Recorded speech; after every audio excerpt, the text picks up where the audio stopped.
Assalamu alaikum. My name is Khadija Farooq and today we are going to talk about Chapter 7 of the Trust Act, which deals with Section 70 to 76, vacating the office of trustee, discharge of trustee, appointment of new trustee and then the appointment by court. इसके अंदर हम लोग ये सब चीज़ें discuss करेंगे कि किसी भी ट्रस्टी को उसके ऑफिस से मतलब उसका रिमूवल कैसे होता है, उसको निकाला कैसे जाता है, वो खुद कैसे छोड़ के जा सकता है, उसको डिस्चार्ज कैसे किया जाता है, न्यू ट्रस्टी को अपॉइंट कैसे किया जाता है, अगर बाय कोर्ट अपॉइंटमेंट की जाती है तो उसके लिए कौन से रूल्स को फॉलो करना पड़ता है। ओके, हमारे इस टॉपिक के साथ section 70 to 76 and chapter 7 of the trust act deal करते हैं। ओके, इसके बाद व्हाट इज ट्रस्ट। ट्रस्ट एक ऐसा रिलेशनशिप है जिसके अंदर एक पर्सन होल्ड करता है किसी दूसरे पर्सन की प्रॉपर्टी को, और जो पर्सन होल्ड कर रहा होता है उसको हम ट्रस्टी बोलते हैं। अब ट्रस्टी मैनेज करता है उस ट्रस्ट प्रॉपर्टी को, एडमिनिस्टर करता है और उस प्रॉपर्टी से आने वाला जो भी बेनिफिट होता है या फ़ायदा होता है उसको यूज़ किया जाता है for the welfare of beneficiaries. Now who is a trustee. Trustee एक ऐसा पर्सन होता है जो कि प्रॉपर्टी को होल्ड करता है और एक्सेप्ट करता है इस चीज़ को कि मैं आपकी प्रॉपर्टी को होल्ड करूंगा और उसको एडमिनिस्टर करूंगा और उससे आने वाला जो प्रॉफिट या इंटरेस्ट होगा उसको बेनिफिशरी के वेलफेयर के लिए यूज़ करूंगा। Okay, moving towards the main topic section 70, vacation of the office of trustee. दो सूरतों में उसका ट्रस्टी का जो ऑफिस है ना वो वकेट हो सकता है, खाली हो सकता है। अगर तो ट्रस्टी की डेथ हो जाती है, या दूसरा ये कि उसको ऑफिस से उसकी ड्यूटी से डिस्चार्ज कर दिया जाए, उसको निकाल दिया जाए वहाँ से। अच्छा, अब हम बात करते हैं कि डिस्चार्ज कैसे किया जा सकता है ट्रस्टी को उसके ऑफिस से। सेक्शन 71 जिसके अंदर ये कुछ हेडिंग्स हैं, इसको आप एक्सप्लेन भी कर सकते हैं अपना क्वेश्चन लंबा करने के लिए। First one is section 71 sub section A, by the extinction of the trust. एक ट्रस्ट जो है वो एक्सटिंक्ट हो गई है, अब ट्रस्टी का काम क्या रहा वहाँ जब ट्रस्ट ही नहीं रही। Second one is by the completion of trust, by the completion of his duties under the trust. दोनों एक ही बातें हैं। अगर तो ट्रस्ट या जो भी उसको ड्यूटीज दी गई थी वो कंप्लीट हो गई है, पर्पस फुलफिल हो गया है, फुलफिलमेंट ऑफ पर्पस के बाद उसकी ड्यूटी क्या रहेगी वहाँ पर मौजूद होने की, तो फिर भी ट्रस्टी जो है वो डिस्चार्ज हो जाएगा under section 71 sub section B. उसके बाद third one is by means provided in the instrument. आपने जो ट्रस्ट डीड तैयार की है ना उसके अंदर आपने बयान किया हुआ है कि इस वजह से मैं इस चीज़ को मतलब लेट सपोज आपने उसके अंदर बयान किया हुआ है कि अगर तो ऐसे होता है या इस टाइम पीरियड के बाद या कुछ भी ऐसा आपने रिटर्न उसके अंदर प्रिस्क्राइब किया हुआ है, उसकी वजह से भी आप अपनी ड्यूटीज़ जो ट्रस्टी है वो अपनी ड्यूटीज़ और लायबिलिटीज से डिस्चार्ज हो सकता है। उसके बाद fourth one which is section 71D। इसके अंदर ये है कि अगर आप न्यू ट्रस्टी अपॉइंट कर देते हो पिछले ट्रस्टी की जगह पर तो फिर वो अपनी ड्यूटी से डिस्चार्ज हो जाएगा। Fifth one is by the consent of trust and beneficiary 71E। इसके अंदर क्या होता है कि ट्रस्टी अपनी ड्यूटी से डिस्चार्ज हो जाता है अगर तो ट्रस्टी और बेनिफिशरी दोनों की कंसेंट हो इस चीज़ के अंदर तो। Okay, sixth one is by the court section 71F।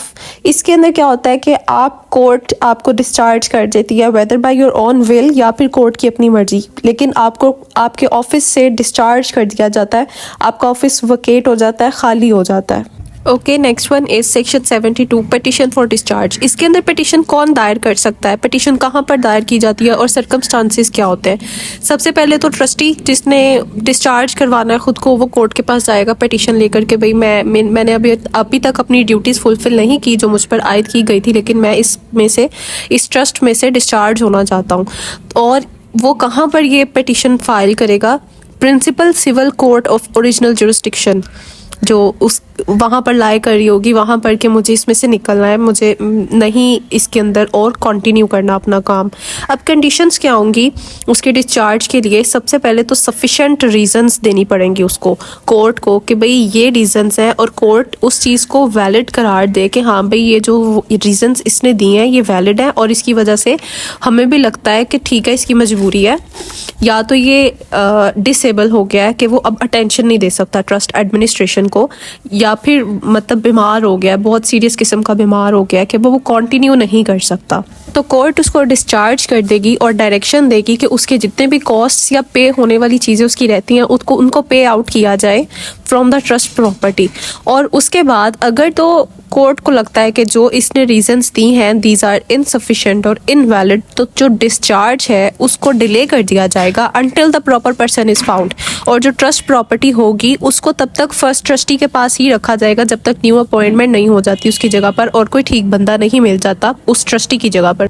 Okay, next one is section 73, जिसके अंदर हम लोगों को रिमूवल और अपॉइंटमेंट का बताया जाएगा। तो हमने जब भी अपॉइंटमेंट करनी है उससे पहले हमें पिछले वाला ट्रस्टी को जो है उसको रिमूव करना पड़ेगा या वो रिमूव खुद हो जाएगा, और उन सर्कमस्टांसिस को हम डिस्कस करते हैं जिससे वो रिमूव हो सकता है। First one is death of the trustee. जो ट्रस्टी है उसकी डेथ हो जाती है अगर, अब ट्रस्टी की डेथ होने के बाद वो ट्रस्ट जो है वो कौन सा ट्रस्टी चलाएगा, यानी कि ट्रस्टी रिमूव हो गया, अब न्यू अपॉइंटमेंट करनी पड़ेगी।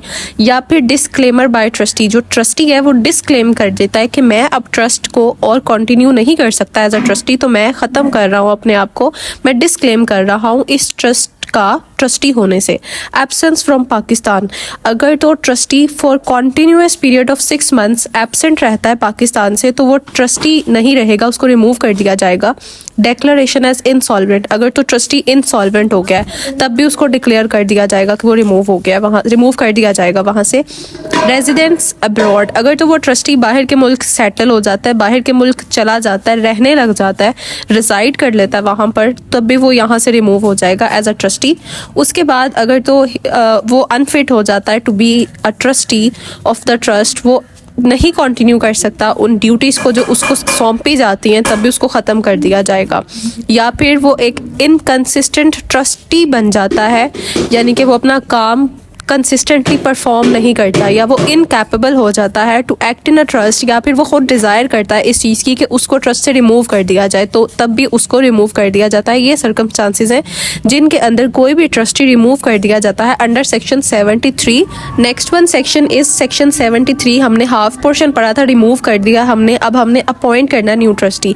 तो अपॉइंटमेंट न्यू ट्रस्टी की किस तरह से हो सकती है? सबसे पहली चीज़ जो है वो ये है कि आपने ट्रस्ट डीड बनाई है, उसके अंदर आपने लिखा हुआ है कि कौन सा बंदा है जिसको नॉमिनेट किया जाएगा, जो भी नॉमिनेटेड पर्सन होगा उसको अपॉइंट किया जाएगा एज अ ट्रस्टी। लेकिन अगर तो आपने नॉमिनेटेड पर्सन को नहीं किया या वो एब्सेंट है वहाँ से, तो फिर कौन नॉमिनेट करेगा नेक्स्ट पर्सन को? अगर तो ऑथर ऑफ द ट्रस्ट वो जिंदा है तो वो करेगा, और वो कॉम्पिटेंट टू कॉन्ट्रैक्ट भी है तो फिर ऑथर करेगा। अगर ऑथर जिंदा नहीं है या वो कॉम्पिटेंट टू कॉन्ट्रैक्ट नहीं है तो जो सर्वाइविंग या कॉन्टिन्यूइंग ट्रस्टीज़ होंगे ना वो करेंगे बाय आर्बिट्रेशन, मिलके डिसाइड करेंगे कि ये हम ट्रस्टीज़ हैं और हमें लगता है कि ये बंदा नॉमिनेट करना चाहिए नेक्स्ट। उसके बाद अगर वो भी नहीं करते तो हमारे पास नेक्स्ट ऑप्शन होगा लीगल रिप्रेजेंटेटिव्स, लीगल हेयर्स जो होंगे ना ऑथर के, वो करेंगे डिसाइड कि यहाँ पर ट्रस्टी कौन बनेगा, नॉमिनेट करेंगे वो। अगर तो वो भी नहीं तो नेक्स्ट ऑप्शन आता है रिटायरिंग ट्रस्टीज़, जितने भी रिटायर हो चुके हैं ट्रस्टीज़ उनको लिया जाएगा और आर्बिट्रेशन के थ्रू डिसाइड किया जाएगा कि नेक्स्ट पर्सन कौन सा नॉमिनेट किया जाएगा। और अगर तब भी नहीं तो फिर नेक्स्ट लास्ट ऑप्शन आता है विच इज़ कोर्ट, यानी कि कोर्ट की कंसेंट से आप ला सकते हैं, बंदा अपॉइंट कर सकते हैं जिसको नॉमिनेट करेगा, कोर्ट नॉमिनेट करेगी उसको आप अपॉइंट करवा देंगे वहाँ एज अ न्यू ट्रस्टी। अच्छा, अब इसके अंदर आप नए ट्रस्टी को अपॉइंट करते हुए नंबर बढ़ा भी सकते हैं ट्रस्टीज़ का, कि अगर पहले 2 ट्रस्टी थे आप 3 कर सकते हैं, 3 थे तो आप 4 कर सकते हैं, कोई फिक्स्ड नहीं है। और दूसरी चीज़ के जो भी आप अपॉइंटमेंट करेंगे that appointment must be in writing. Okay, next section is 74 appointment of new trustee by court. इसके अंदर बेनिफिशरीज जो हैं वो पेटिशन दायर करेंगे कोर्ट के अंदर कि हमें न्यू ट्रस्टी अपॉइंट करवा के दिया जाए। अब क्या होगा कि जब न्यू ट्रस्टी अपॉइंट करना है कोर्ट ने, तो कोर्ट किन किन चीज़ों को मद्देनज़र रखेगी? सबसे पहले वो विशेस देखेगी ऑथर ऑफ द ट्रस्ट के, उसके बाद कि भाई ऑथर ऑफ द ट्रस्ट क्या चाहता है, उसकी विशेस क्या है। उसके बाद वो देखेगी wishes of the person empowered, जिसको उन्होंने एम्पावर किया है टू अपॉइंट न्यू ट्रस्टीज़। उसके बाद वो ये देखेंगे कि इंटरेस्ट ऑफ द बेनिफिशरी जो है वो उनके रिगार्ड्स जिस तरफ होंगे तो वो उस हिसाब से अपॉइंटमेंट करेंगे न्यू ट्रस्टी की by court. Okay, next one is section 75 result of new appointment. जब न्यू अपॉइंटमेंट हो गई, न्यूली अपॉइंट हो गया ट्रस्टी जो नया आ गया है, उसको वही पावर्स दी जाएंगी same to same, administration powers, discretionary powers, authorities, सब कुछ वही होगा जैसे कि किसी भी ओरिजिनली नॉमिनेटेड ट्रस्टी के पास पावर्स होती हैं। जैसे कि पिछले जो ट्रस्टीज़ थे उनके पास पावर्स थी और वो उन पावर्स और उन ड्यूटीज़ को मद्देनज़र रखते हुए ही तमाम काम करेगा। Okay, last one is section 76 which is survival of trust. इसके अंदर हम लोगों के पास लेट सपोज सेवरल को ट्रस्टीज हैं, ज़्यादा ट्रस्टीज हैं, को ट्रस्टीज मतलब ज़्यादा ट्रस्टीज हैं, और उनमें से कोई एक ट्रस्टी या तो उसकी डेथ हो जाती है या वो अपनी ड्यूटी से डिस्चार्ज कर जाता है।